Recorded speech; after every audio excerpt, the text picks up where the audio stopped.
वर्षातून एक दिवस असा येतो की त्या दिवशी मला मी धोनी आहे असं वाटायला लागतं. नाही म्हणजे डोक्यावर परिणाम वगैरे नाही होत, पण मला नाही माहिती, मला मिळालं. नसे राऊळी वा नसे मंदिरी, जिथे राबती हात तेथे हरी. संमेलन 2 दिवसाचं असतं, 1.5 दिवसाचं असतं, पण त्याच्या कितीतरी आधीपासून अनेक हात इथे राबत असतात. आणि आपण म्हणतो की देव मूर्तीत नसतो, माणसामध्ये असतो. तर जिथे श्रम असतात तिथेही देव असतो. आणि गेले काही दिवस इथे अनेक जणांचे हातभार लागून हे अतिशय छान पद्धतीने संमेलन पार पडलेलं आहे. आणि गेली 4 वर्ष समारोप करण्यासाठी मी इथे येते. आणि म्हणून मी म्हटलं की जेव्हा टेस्ट मॅच असते किंवा 2020 असेल तेव्हा शतकं काढतात लोक, विकेट घेतात, कॅचेस घेतात, पण शेवटचा सिक्सर मारायला धोनी येतो. आणि म्हणून मला कसा एक फील येतो, तसाही धोनी माझा लाडका आहे. आपल्या सदस्यांची जी माहिती दिलेली होती ती जर सगळ्यांनी वाचली असेल तर मीनाने जरा चावटपणा केला होता. माझ्या माहितीमध्ये तिने लिहिलं होतं की वाचनाव्यतिरिक्त छंद काय आहे, तर मोदी आणि धोनी यांचा वाढदिवस साजरा करणं हा छंद लिहिलेला होता तिने माझा. तर पुन्हा आपल्या संमेलनाकडे येऊया. शाळेमध्ये आमच्या हिशोब झाले की म्हणजे वर्ष संपलं की ऑडिट असायचं आणि त्या ऑडिटमध्ये काही ना काहीतरी ते लोक चुका काढायचे की हे असं पाहिजे होतं, तसं पाहिजे होतं. मग नंतर माझ्या लक्षात आलं की आपण किती परिपूर्ण केलं तरी त्यांचा तो छंद असतो की काहीतरी कमतरता दाखवायची. तर एखादा कार्यक्रम जेव्हा मोठ्या प्रमाणावरती आयोजित केला जातो तर तेव्हा काही ना काही छोट्या मोठ्या त्रुटी राहतात. पण यावर्षीच्या कार्यक्रमामध्ये मी असं सांगेन की काही सूचना सगळ्यांच्या वतीने गेल्या वर्षी केलेल्या होत्या की पुस्तक प्रकाशन. मला वाटते हळूहळू हा ट्रेंड होणार आहे किंवा एक आपला मानवबिंदू होणार आहे की आपलं पुस्तक भाग्यश्रीच्या प्रकाशनातर्फे प्रकाशित होणं हे बहुतेक प्रत्येक पुस्तक प्रेमीच्या आयुष्यात ही घटना पुढच्या भविष्य काळामध्ये घडेल असं वाटतं. गेल्या वर्षी मी म्हटलं होतं की अशी सार्वजनिक मुंजी गेल्यासारखी प्रकाशनं नको साहित्य संमेलनात. आणि यावर्षी तो जो बदल आहे तो अतिशय सुखावह बदल होता की प्रत्येकाला त्याचा वेळ मिळाला. कारण शेवटी ते आपलं अपत्य असतं, आपलं लाडकं असतं. तर तेव्हा 3-4 प्रकाशनामध्ये 10-12 म्हणजे जसं साहित्य संमेलनामध्ये होतं 50 प्रकाशनं, तर त्याऐवजी प्रत्येक लेखकाला आपला वेळ मिळाला. ही एक अतिशय छान ह्या वर्षी घडलेली गोष्ट, ह्या संमेलनामध्ये अतिशय चांगली गोष्ट. दुसरी एक चांगली गोष्ट किती जणांच्या लक्षात आल्या माहिती नाहीये, बाहेर जो सेल्फी पॉइंट केलेला आहे त्याच्यावरती आपल्या सदस्यांच्या पुस्तकांचे फोटो आहेत. गेल्या वर्षी वेगळी पुस्तकं होती. पुस्तक प्रेमीच्या ह्याच्यामध्ये पुस्तकं असणं हे उचित आहे, पण आपल्या सदस्यांच्या पुस्तकांनी सजलेला सेल्फी पॉइंट. आणि अशी मी आशा करते की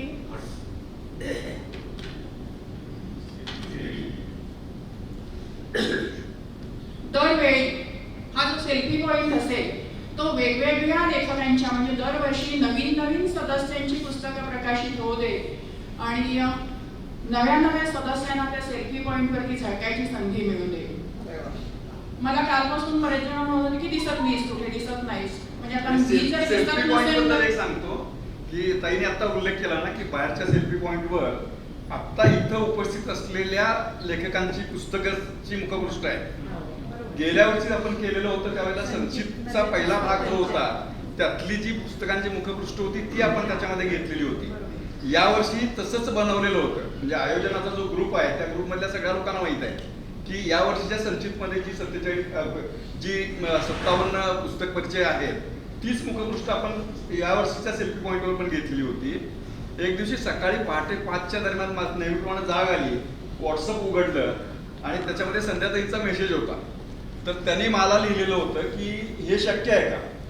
की यावर्षी स्नेहसंमेलनात जे लेखक येतात त्यांची मुखपृष्ठ घ्यायची. आता उरलेले होते 8 ते 10 दिवस. आता मी हे केलं की मी प्रयत्न करतो म्हटलं, पण मला वाटत नाही पुढच्या वर्षी आपण याची दखल घेऊ. मग भाग्यश्रीला सांगितलं, कारण तो जो गौरीश सोनार नावाचा मुखपृष्ठ बनवणारा होता त्याचा आणि माझा बिलकुल परिचय नव्हता. ते भाग्यश्रीकडनं मी करून घेत होतो. मग भाग्यश्रीला सांगितलं, एक पहिलं काम केलं, सचिन सरना फोन केला. सचिनला सांगितलं की यावर्षी जे जे सहभागी होत आहेत त्यांची मुखपृष्ठ मला द्या. त्यांनी काम सुरू केलं. मधनं माझ्याकडे ते व्हॉट्सअपला टाकत होते, तेवढ्यात मी त्या ग्रुपवरच टाकलं, सहभागी सदस्याच्या ग्रुपवर टाकलं की तुमची मुखपृष्ठ मला पाठवा. आणि त्यातनं जी मुखपृष्ठ मिळाली ती मी भाग्यश्रीकडे पाठवत राहिलो, ती गौरीशकडे पाठवत राहिली. पण ते समहाऊ म्हणजे त्याच्या गौरीशपर्यंत ते बरोबर व्यवस्थित कन्वे होत नव्हतं. भाग्यश्रीला सांगितलं की तुझ्या म्हणजे मुखपृष्ठ जो बनवतो त्याचा मोबाईल नंबर मला दे. तिला सिक्रेट ठेवायचा होता की नाही मला माहित नाही, पण तिनं मला मोबाईल नंबर दिला. त्याच्याबरोबर मी बोललो. संध्याकाळी जाऊन त्याच्याकडे बसलो आणि 20-25 मिनिटांमध्ये त्याला सगळी म्हणजे हे दिली आणि त्यानंतर ते बनलेलं आहे. म्हणजे त्याचं क्रेडिट आहे ते मी सांगितलं आता बघितलं माझी 2 फोटो तिथे आहेत. खूप आणि सुंदर रेखीव झालंय एकदम. वेगळी संकल्पना. जिथे राबती हात तेथे हरी म्हटलं त्याचा हा प्रत्यय आहे. मला सुचवायला 1 सेकंद पुरला, पण ते करण्यामागे किती कष्ट आहेत ते आता तुम्ही ऐकले. तर नवीन लेखकांसाठी मी म्हटलं की एक प्रत्येकाचं पुस्तक प्रकाशित व्हावं, त्या पुस्तकाच्या मुखपृष्ठांचे फोटो सेल्फी पॉईंटवरती झळकावे.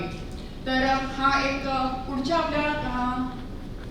भविष्य काळामध्ये होणाऱ्या संमेलनांसाठी आपण हा मुद्दा घेऊ या विचारामध्ये. मगाशी मी जे सांगत होते की काही जण मला काल म्हणाले की तू दिसत नाहीयेस. आता मी जर दिसत नसेल तर मग डोळ्यांचे डॉक्टर असतील तर जरा तपासून घ्यावं असा मी सल्ला देणार होते. पण मग मला मच्छीचा अर्थ कळला त्याचा, मी दिसत नाहीये म्हणजे काय. तर तसं काही नाही. आम्हाला BEd कॉलेजला बाहेरच्या शाळांवरती लेसन घ्यायला जायला लागायचं आणि त्या शाळांमधली मुलं इतकी तयारीची असायची की कोणाचा लेसन उचलून धरायचं आणि कोणाला आपटायचं हे बरोबर त्यांना सवय झालेली असायची.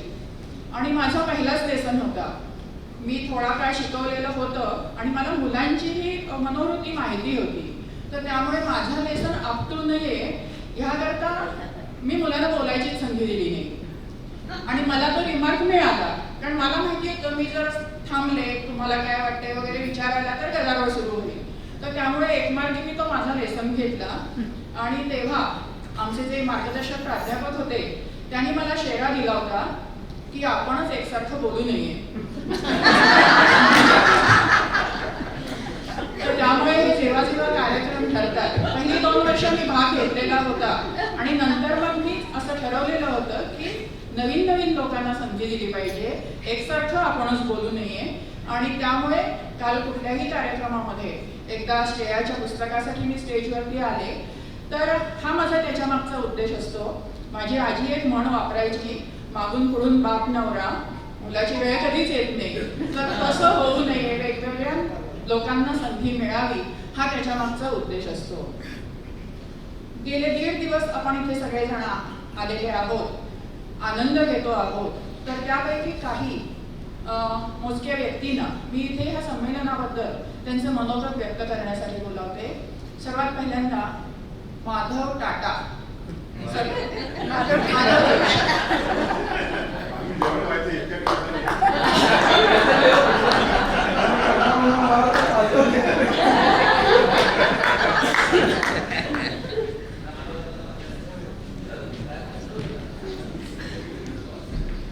मला जोशींच्या कोट्यामधून बोलायला मिळत आहे. आणि आज हे जे मी आतापर्यंत बरेच इव्हेंट्स अरेंज केलेले आहेत, पण त्या साधारणपणे 3 तासाच्या किंवा अशा असतात. संपूर्ण 1.5 दिवसाचं एखादं, किंवा आपण जर रात्री 12:30ला संपलं त्याचं म्हटलं तर 2-2.5 दिवसाचं संमेलन हे एखादं अरेंज करणं आणि ते इतक्या चांगल्या पद्धतीनं वेळेमध्ये समाप्त होणं, म्हणजे आपलं 1:30ला जेवण आहे, 1:30ला संपेल असं आपण हे म्हणूया. तर हे खरोखर एक मोठं काम आहे. आणि हे ज्या सर्व चमूनं केलं, सर्व टीमनी जे केलं त्याच्याबद्दल खरोखर मला म्हणजे अतिशय आदर वाटतो. आणि दुसरी गोष्ट तुमच्या लक्षात आलेली असेल की गेल्या वर्षी सांगितलेलं होतं की यावर्षी ज्यांचे कार्यक्रम झाले त्यांना पुढच्या वर्षी त्याच्यापेक्षा वेगळ्या लोकांना संधी मिळेल. आणि हे खरोखर मला वाटतं एक 90% याच्यामध्ये लोकांच्या बाबतीमध्ये झालं. आणि तेच करताना सुद्धा हा अतिशय कंटाळवाणा कार्यक्रम होणार नाही ही काळजी जुन्यामधील काही लोकांना देऊन हे घेतलं गेलं. हे म्हणजे अतिशय कौशल्याचं काम आहे. त्यासाठी जे ऑर्गनायझिंग टीम आहे त्याच्यासाठी मला खरोखर एक म्हणजे सर्वांनी टाळ्या वाजवून त्याचं कौतुक केलं. त्यानंतर लहान सहान गोष्टींबद्दल सुद्धा म्हणजे हे कार्यक्रम अरेंजमेंट झाली, ही जी इतर अरेंजमेंट आहे याच्यामध्ये सुद्धा लहान सहान गोष्टीबद्दल काळजी घेतली गेली. ही टेबल ठेवली गेलेली आहेत, ती पुस्तकं विकण्यासाठी ती फार मोठ्या आकाराची आहेत. म्हणजे ते एक सुचवलं असतं की तुमची पुस्तकं जी आहेत ते आता नंबर वाढायला पाहिजे त्याच्या पुढे वगैरे अनेक सूचना त्याच्यामध्ये आहेत ह्याला. आणि नंतर आपल्याला जे 2 रंगाची पेय दिली, मी अजून ते काय पेय आहे याच्यावर विचार करतो त्याला, पण वेळच्या वेळी ते दिलं गेलं. कार्यक्रम आपल्याला मध्ये टी ब्रेक हे करून आपल्याला चहा जागच्या जागी देऊन तो कसा मेकअप करण्यात आला वेळ, हे सुद्धा आपल्याला एक कौशल्याचं काम आहे. आणि ह्या हॉटेल संबंधी अनेक सूचना मागवल्या गेल्या. काहींनी सांगितलं एवढे जाड टॉवेल देता त्याच्याऐवजी पुढच्या वर्षी पंचे द्या. त्यामुळे तेही काहीतरी हे असेल. आणि मला वाटतं ही जी चेन आहे ती मला वाटतं मॅरियट हॉटेलनी रिसेंटली घेतलेली आहे. तर आता पुढच्या म्हणजे कदाचित मला आता म्हणजे पुढच्या वर्षी असं वाटतंय की आपला समूहच हे हॉटेल चालवायला घेईल. म्हणजे ही अशक्य असं वाटण्यासारखं नाहीये.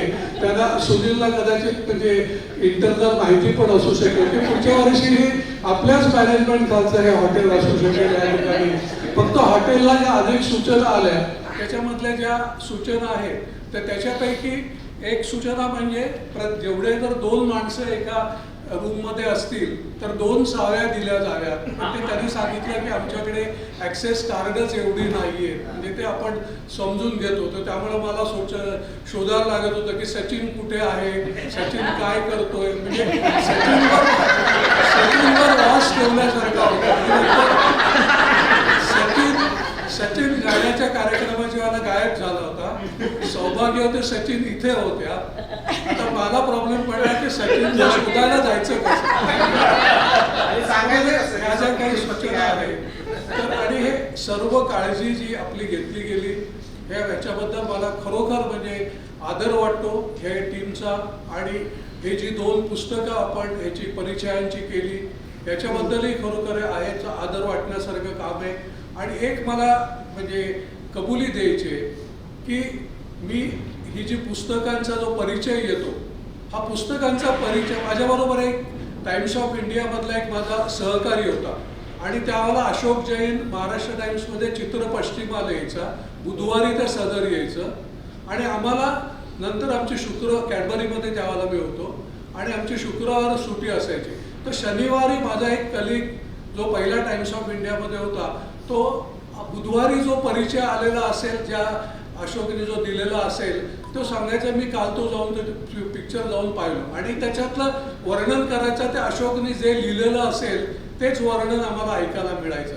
तर मी बरेच जणांना सांगतो की मी पुस्तकं वाचतो कारण मी पुस्तक परिचय वाचतो, पुस्तकं वाचत नाही. तर त्यामुळे ह्या पुस्तक परिचयांचा मला एक चांगला फायदा होतो की लोकांना सांगायला की मी एवढी वाचली पुस्तकं याच्यावर.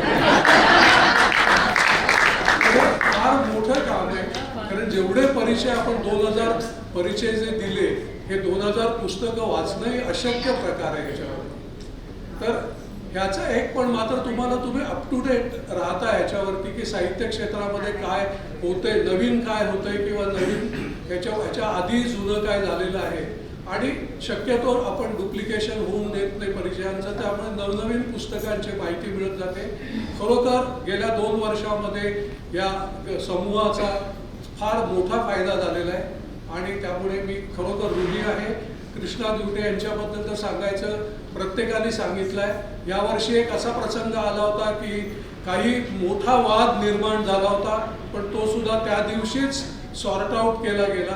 अनेक जण नवीन आलेले विशेषतः 4 वाजायच्या आधी काही काही पोस्ट टाकतात, त्याही ते डिलीट करतात वेळच्या वेळी वगैरे ह्याच्यावरती. आणि तो वादाच्या बाबतीमध्ये तर मला खरोखर वाटलं होतं की त्या दिवशी आता काहीतरी म्हणजे या ग्रुपमध्ये 2 भाग पडतील वगैरे, पण तेही त्यांनी अतिशय चांगल्या प्रकारे ते हाताळलं आणि कुठेही कुणाच्याही भावना दुखावून दिल्या नाही.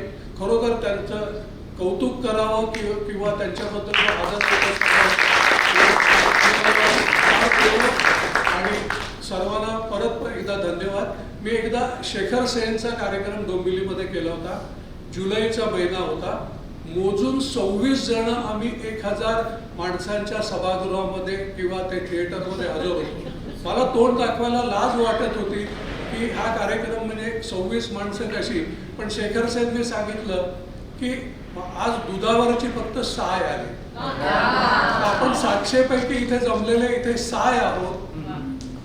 तर हे लक्षात ठेवलं की एवढंच मी बोलतो. धन्यवाद.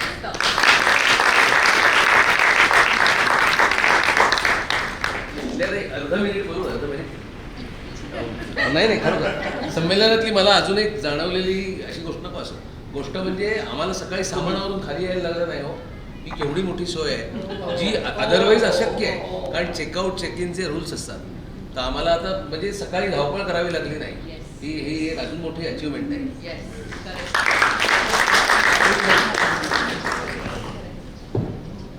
नेहमी येणारे काही सदस्य आलेले नाहीत, त्यांच्या आपण आठवणी काढल्याच. पण मला नेहमी असं वाटतं की आपण एखाद्या लग्नाला वगैरे म्हणजे मी एखाद्या लग्नाला वगैरे जाते, एकटीच जाते, तर तेव्हा मला विचारतात तिथे ज्यांच्याकडे लग्नकार्य असेल, हे काय उमेश कुठे गेला. मग मी त्यांना सांगते काय तुम्हाला आदर सत्कार करायचे, पुढ्या तोरणं उभा राहायचे, पायघड्या घालायच्या, तर मला घाला, मी आले ना. तर त्यामुळे जे आलेले नाहीये त्यांची आठवण काढणं इष्ट आहे. पण जे काही नवीन लोक आलेले आहेत त्यांचं कौतुक आहे. आणखीन त्यांना हा नव्याने अनुभव मिळालेला आहे. गेल्या वर्षी जेव्हा ट्रॉफीवरती एक लोगो करायचा होता तेव्हा 4 ओळी मी लिहिलेल्या होत्या.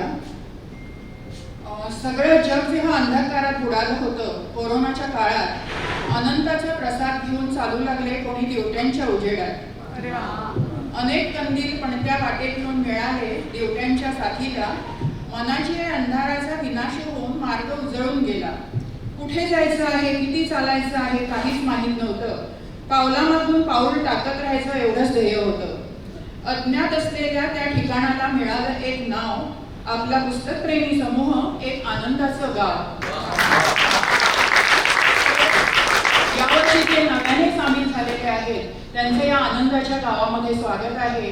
दरवर्षी त्यांनी अशीच उपस्थिती लावावी.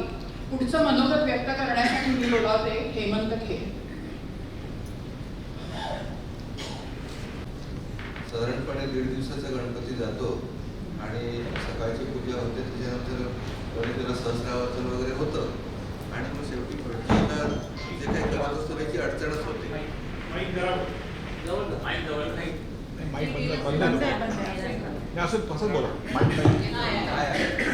भटजी मध्ये येतो त्याची अडचणच वाटते, कारण नंतर मोदक खायचे असतात जेवणाचे. तर तशा परिस्थितीत आता मी उभा आहे तुमच्यासमोर, त्याची मला जाणीव आहे. पण कसं आहे, कृष्णा सरांनी हे झाड लावलेलं आहे आणि त्या झाडावरती भरपूर पक्षी असे येऊन विहार करत असतात. बरेच जण ह्या झाडाचं पोषण करत असतात, पण त्याच्यावर काही उलटी घुबडं बिबडं सुद्धा उलट्या चष्म्याने बघत असतात. आणि अजून त्यांच्या सुद्धा प्रतिक्रिया घेतल्या पाहिजे, जसं बहुतेक मॅडमना वाटलं. कारण काय आहे, आम्ही कोकणातले जे लोक आहोत ते थोडे स्पष्ट वक्ते आणि वात्रट असतो. त्याच्यामुळे आज इथे उभं केलेलं आहे त्याची मला जाणीव आहे. स्नेहसंमेलन आपलं जे आहे, मी 3 वर्ष येतोय. 3 वर्षात प्रत्येक वेळेला स्नेहसंमेलनाचा ढाचा पूर्ण वेगळा असतो. त्याच्यामुळे प्रत्येक वेळेला आल्यानंतर रिपिटेशन किंवा तेचतेचपणा वाटत नाही. म्हणजे असं विचार करावा असं वाटतं की आता ह्या वर्षी पुढचा मी ऑप्शनला टाकू आणि पुढचाही ऑप्शनला टाकता येत नाही. हे सगळ्यात मोठं ह्या संमेलनाचं वैशिष्ट्य. पहिल्या 3 वर्षापूर्वी मी गेलो होतो त्यावेळेला जशा पद्धतीने कार्यक्रम झाले त्याच्यापेक्षा अत्यंत वेगळ्या पद्धतीने गेल्या वर्षी झाले, त्याच्यापेक्षा वेगळ्या पद्धतीने ह्या वर्षी झाले. त्याच्यामुळे ही जी उत्क्रांती आहे आणि ही उत्क्रांती करणारे लोक कोण आहेत तर आमचे इथे 3-4 गँग आहेत. एक बॉम्बे गँग आहे, त्यांचं सगळं लॉजिस्टिक आणि ते छान असतं, चालू असतं. दुसरी एक पुणा गँग आहे, त्यांचा सुद्धा खूप चांगला वाटा असतो आणि त्यांची कॉन्ट्रीब्युशन असतं. आज तुम्ही बघितलं वेगळ्या पद्धतीने. बाकी एक उर्वरित महाराष्ट्र आहे त्याचा आवाज आणि ह्याच्या व्यतिरिक्त एक सायलेंट गँग आहे. कोल्हापूरची एक तालीम आहे, दिवटे त्यातले वस्ताद आहेत आणि त्याच्यात असलेले आमचे अशोकराव चौगुले, त्याच्यानंतर सुहास कुलकर्णी, बळवंतराव कुराडे, मोहनराव चोडणकर, त्यांच्याकरता आपण टाळ्या वाजवूया.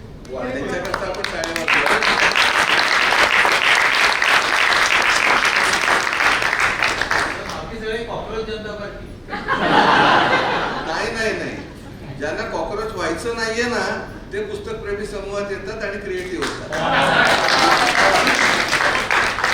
जे इथे पण येत नाहीत, ज्यांना कुठच्याही प्रतिभेशी काही देणं घेणं नाही, कुठचा आनंद घ्यायचा नाही आणि नुसता टीव्ही बघतात, त्यांना तुमची उपमा बरोबर आहे. पण असो, आपण लोकांना कशाला नावं ठेवावी. दुसरी गोष्ट अशी आहे की आपल्या समूहात इतके दिग्गज लोक आहेत की मी काहीतरी कार्यक्रम करतो असं म्हणायची बऱ्याच लोकांची हिंमत होत नाही. त्याच्यात मी पण एक.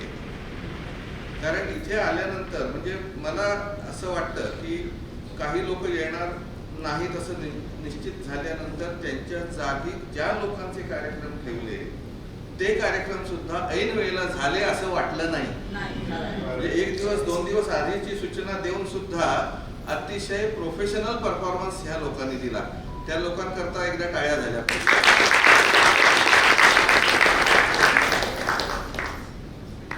त्याच्यानंतरचा मला जो जाणवणारा महत्वाचा मुद्दा आहे की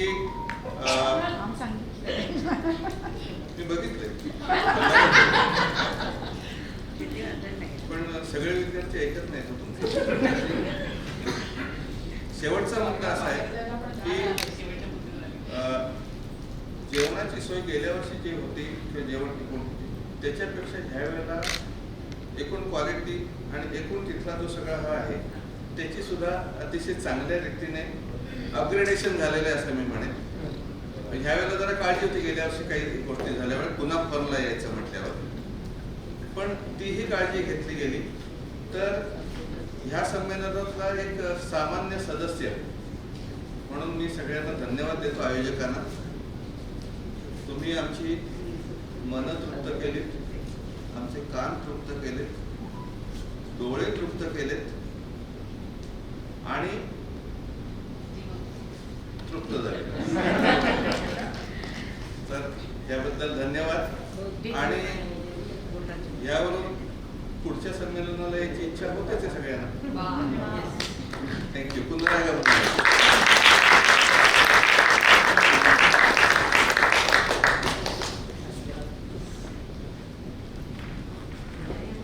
आता खेर सर म्हणाले तसं की या वर्षीचं वैशिष्ट्य असं आहे की सगळे कार्यक्रम अतिशय वेळेत संपले. शिटी आणलेली होती सचिननी, तरी पण ती वाजवायची वेळ आली नाही. तर ते आता माझ्या बाबतीत होऊ नये म्हणून मी खरं अजून 2 लोकांना सांगितलं होतं की तुम्हाला मी बोलवेन म्हणून, पण आता मी ते रद्द करते आहे ते, कारण घड्याळ पुढे सरकतं आहे. आणि कार्यक्रमांचं आत्ता जे ते म्हणाले की आयत्या वेळेचे कार्यक्रम, तसं आत्ता कोणालाही माहिती नसेल असा एक आयत्या वेळेचा कार्यक्रम होणार आहे. त्याकरता जरा खुर्च्या खाली घ्यायला लागणार आहेत आम्हाला. तर तत्पूर्वी म्हणजे आता कार्यक्रमाच्या सांगतेकडे येते आहे. पसायदान आणि वंदे मातरमनी सांगता होणार आहे कार्यक्रमाची. तर पसायदान म्हणण्यासाठी मी गौरी दातार आणि पूर्वा धारक यांना बोलावते आणि जरा स्टेज मोकळं लागणार आहे. आता विश्वात्मके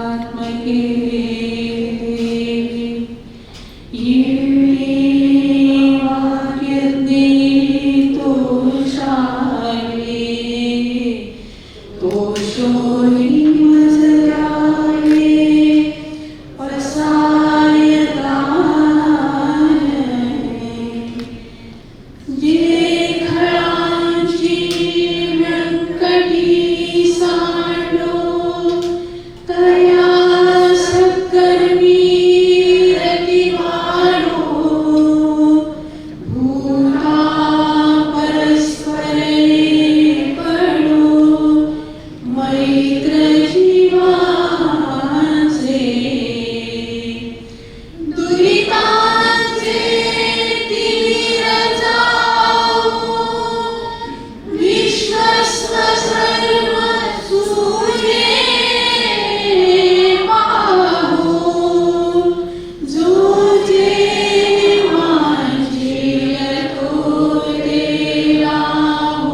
मातृभूच्या मुक्तीचा संग्राम होता मांडीला. मातृभूच्या मुक्तीचा संग्राम होता मांडीला. स्वातंत्र्य युद्धातील त्या रणगीत वंदे मातरम. मातृभूमीच्या मुक्तीचा संग्राम होता मांडीला. स्वातंत्र्य युद्धातील त्या रणगीत वंदे मातरम. कोठे तरी उज्ज्वलाची ज्योत होते पेटली. कोठे तरी उज्ज्वलाची ज्योत होती पेटली. ज्योतीच्या त्या तेवणारे तेज वंदे मातरम. ज्योतीच्या त्या तेवणारे तेज वंदे मातरम. संकरी पडल्या सुखाने शेकडो प्राणाहुती. संकरी पडल्या सुखाने शेकडो प्राणाहुती. त्या दिलेल्या आहुतींचा प्राण वंदे मातरम. त्या दिलेल्या आहुतींचा प्राण वंदे मातरम. दुमदुमे दाही दिशातून घोष वंदे मातरम. दुमदुमे दाही दिशातून घोष वंदे मातरम. शक्तिशाली भारताचा प्राण वंदे मातरम. शक्तिशाली भारताचा प्राण वंदे मातरम. मातरम वंदे मातरम. सुजलां सुफलां मलयज शीतलां सस्यश्यामलां मातरम. वंदे मातरम. शुभ्रज्योत्स्नां पुलकितयामिनी. फुल्लकुसुमितद्रुमदलशोभिनी.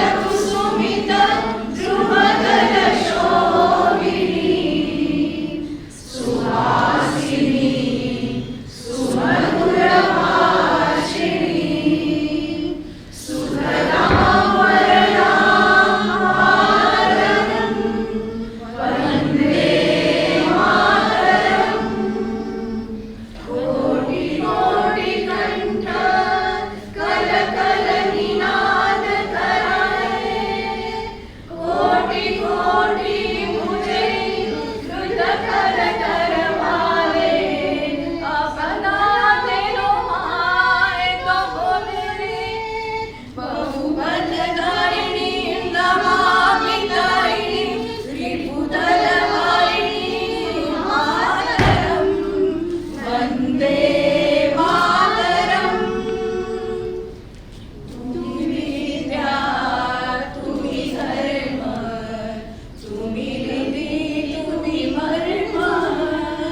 तमहि प्राणाः शरीरे बाहुते तुम्ही मा शक्ती. हृदये तुम्ही मा भक्ती. तुम्हारो प्रतिमा घडी मंदिरे मंदिरे. वंदे मातरम. वंदे दुर्गा दश प्रहरण धारिणी. कमला कमल दल विहारिणी. वाणी विद्या दायिनी. नमामि त्वां नमामि कमला कमला. सुजला सुजला सुफला मातरम. वंदे मातरम. श्यामला सरला सुस्मिता भूषिता. धरणी भरणी मातरम. वंदे मातरम. वंदे मातरम. वंदे मातरम. भारत माता की जय.